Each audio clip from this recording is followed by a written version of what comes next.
I heard that she died over the radio in the police van because they said over the radio to reroute Peter Chesney to home because we've lost her. As a Christian, I was still hoping that it would get better, but I was not just, I still not believe that it's not there, but it's the silence that make me understand that it's not there anymore.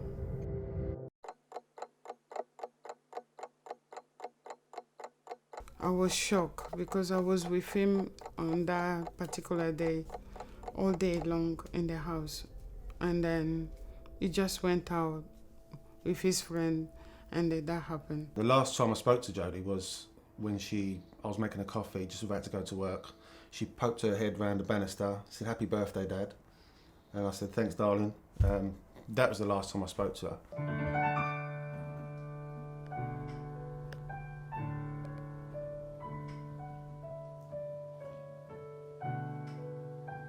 My brother got a call from the police to say that we need to come and get Peter Chesney. They couldn't get through to my phone, apparently, and because Jodie's been attacked.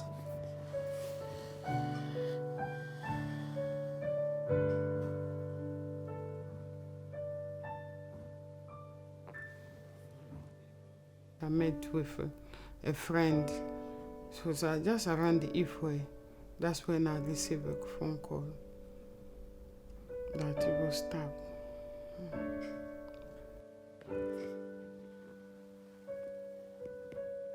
If somebody found him that time, he would survive. That I think people pass. That's when my son died. I won't say she was in the wrong place at the wrong time because she was perfectly fine there. They were in the wrong place. She's sitting in the park with her friends, you know what I mean? You don't just slam a knife that big into someone's back and think you're not going to kill them. The young one, they are coming up. They live in different world. That world has changed badly. My name's Abdullah, and I'm from East London, Barking. Myself, I've never been involved in, gangs, but definitely I've had, my experiences and those things. So I would say the thing that led me to that is just being young, curiosity, and just lack of, external guidance. My mom gave me her guidance and all of that, and that's the reason I ended up being better for myself. It's so important for parents to know their children's whereabouts. It's so important because as a parent, you need to raise your son or your daughter.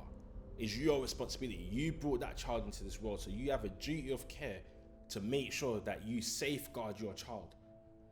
And a lot of parents feel like working 24-hour shifts is much more important than safeguarding their child's safety.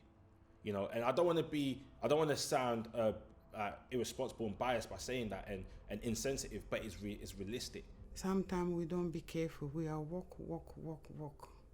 And then we don't have time for our children. That's where we are missing some part of it. And then we think we feed them, we clothe them, but we need to be there as well. The common theme is it's all drugs. A lot of people, they don't tell you this. It's all drugs, right? The gangs is all about turf war and all about taking control of those areas and having your lines and your burner phones and all the rest of it. That's what it's all about.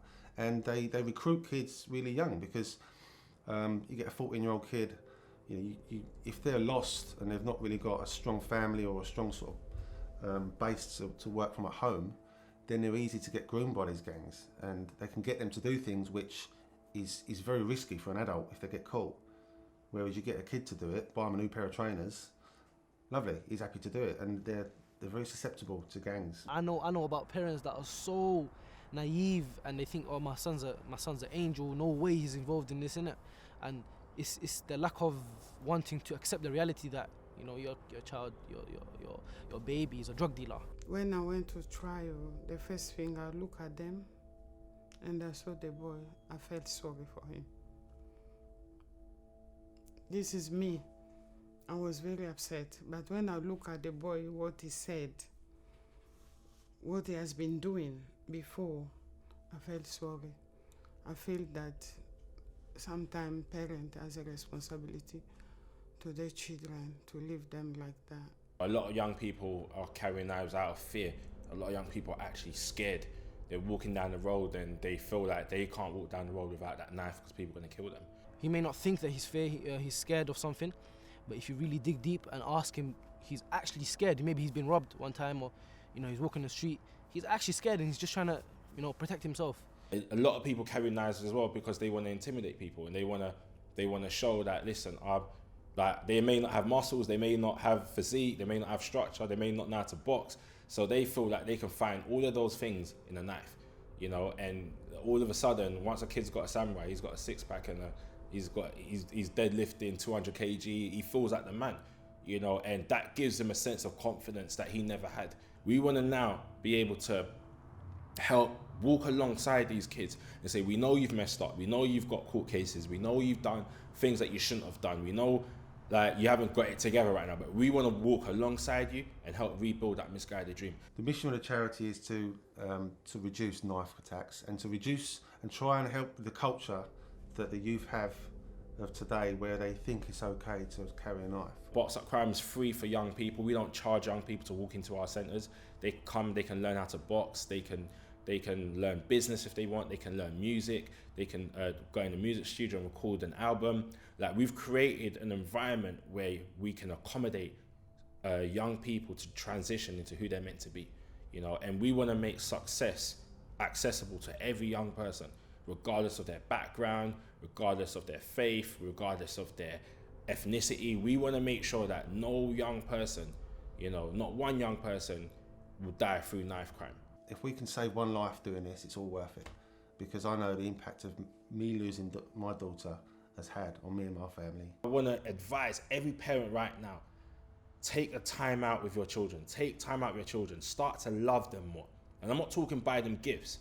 I'm talking spend time with them. Ask them questions. Who's your friend? Where'd you get them new trainers from? Why have you got that phone? Ask these relevant questions that will keep your son and daughter free and alive.